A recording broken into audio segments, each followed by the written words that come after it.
कुछ तो बोले। साली जी साली के चोली हाँ हाँ जीजा के टोली अच्छा मिलके मनेगा आज रंगारंग होली। आओ मनेगा आज रंगारंग होली। साली के चोली जीजा के टोली मिलके खेलेगा आज रंगारंग होली। आओ मनेगा आज रंगारंग होली।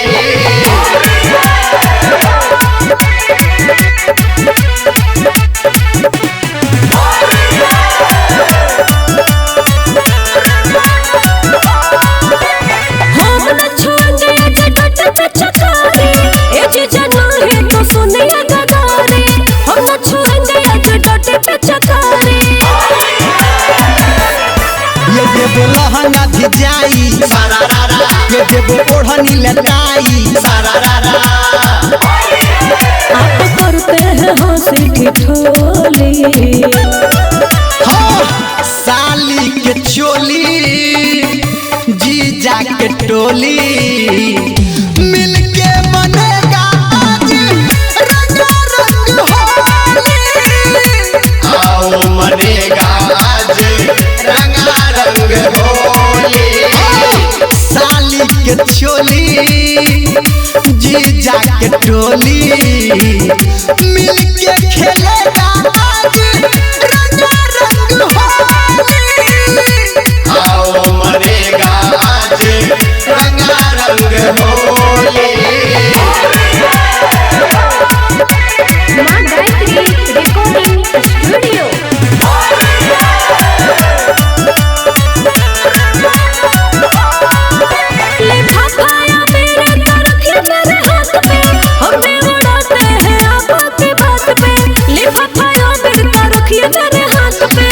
अच्छा क्या ये कौन लग तो सटू ये हम पीछा ने हटू मेरा मलिया जी रंग तो घोले। हाँ साली के चोली जीजा के टोली मिलके मनेगा आज रंगारंग होली। आओ मनेगा आज रंगारंग होली।